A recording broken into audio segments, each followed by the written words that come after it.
Right, folks, before I start assembling the bike, I want to put the shock absorbers together because I really need those to put the front end together. Um, I bought this bike completely in parts, so I've done a bit of polishing, not a very high finish, just to tighten them up a little bit.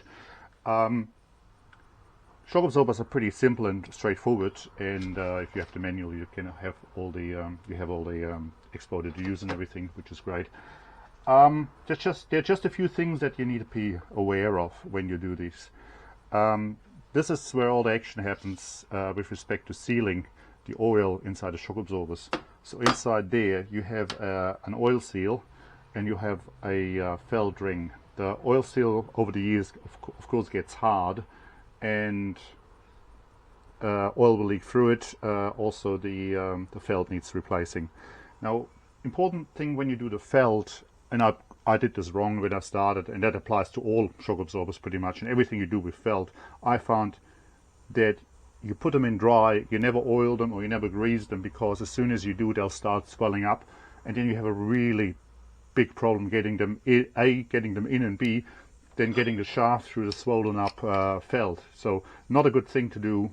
So always fit these dry. So that's my opinion anyway. They're a bit of they're a bit hard to get in and out, but well, out is easy, but in you just have to kind of work them in slowly, just push them around. I've done these already, so I'm not going to show you, but these go in easily. I actually got these ones out of my SG, or it also says SV kit for the rear shocks, but they're exactly the same as the ones for the SR. So your buffer ring goes first, the unit with the felt ring, the oil seal and that cup washer goes in second. Nothing really particularly difficult. Spring, that thing that sits on top of the tube, then comes that end piece for that. The piston there's two washers. There's the curved one which goes on top and the flat one which goes underneath. I don't believe you can get these anymore, so just be careful not to lose them. Otherwise I think you can replace them with just a curved DIN 137 washer probably as well. It's just to let the oil through. And it's just your hollow screw and your washer, and then that just goes in. I think it needs to be reasonably tight. I have in the past just used a driver here, and then just use a good screwdriver to tighten. Even that's a bit small.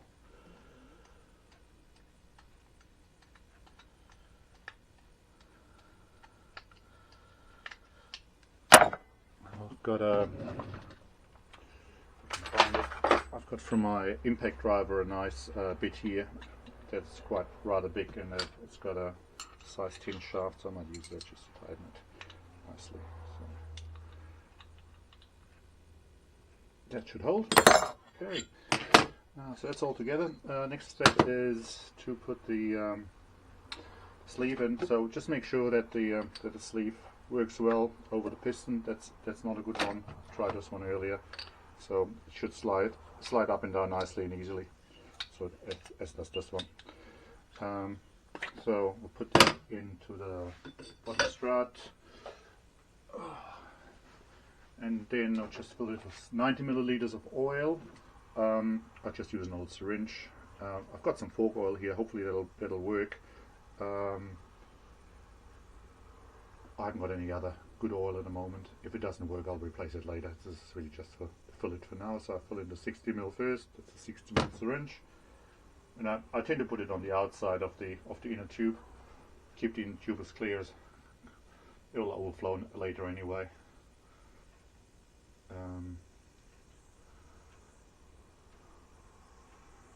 Make sure it all goes in.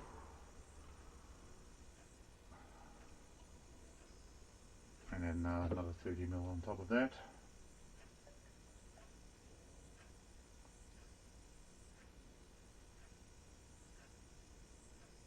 Cool.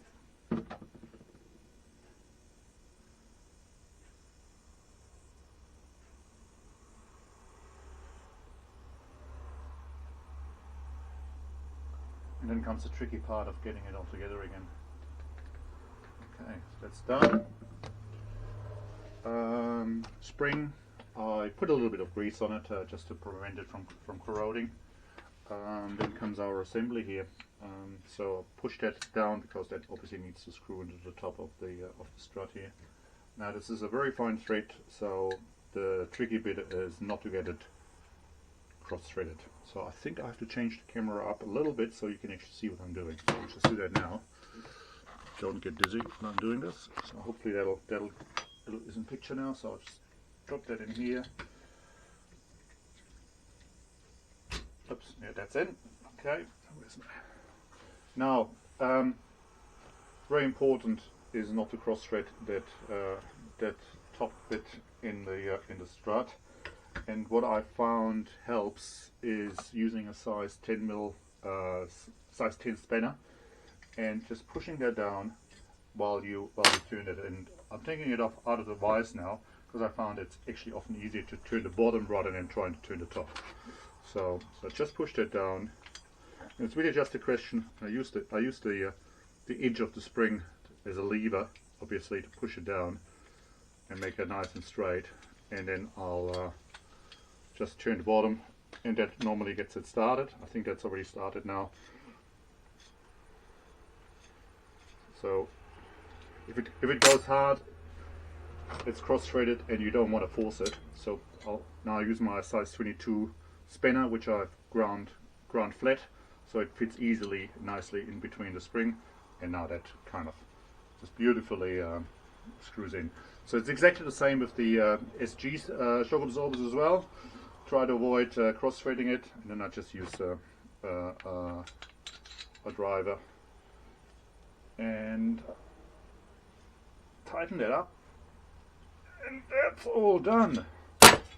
Okay, it's just a question of getting a sleeve. This one over there.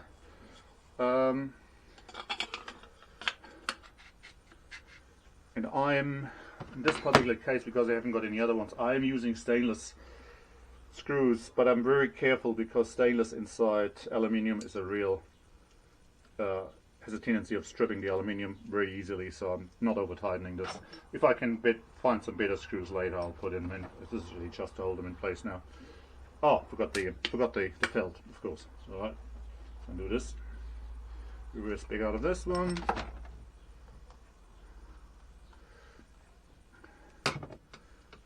Where did that felt go here? And I guess with the felt, a little bit of grease won't hurt for the sleeve to slide up and down. But yeah, I don't have to show you that. It's a bit fiddly. Make sure it doesn't, because this has been in before.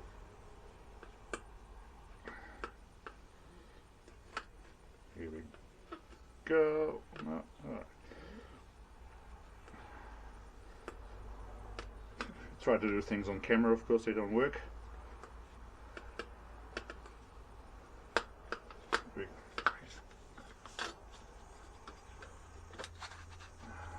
Nice side, the nicer side. It's got a few dents in it. For the nicer side, it's got a bit of a scratch here, so put that on the inside. It's got a dent here, so there's no perfect side, unfortunately, on this one. And then put the screw and the curved washer, and finishing it off. Alright guys, this is how you put together an SR150 shock absorber. I hope you find this useful. Let me know in the comments what you think, whether it's too detailed or not detailed enough. Any questions, yeah, just let me know. So cheers, thanks for watching, and we'll see you again in the next video where I'll start putting together the front end of the SR. Thanks, bye.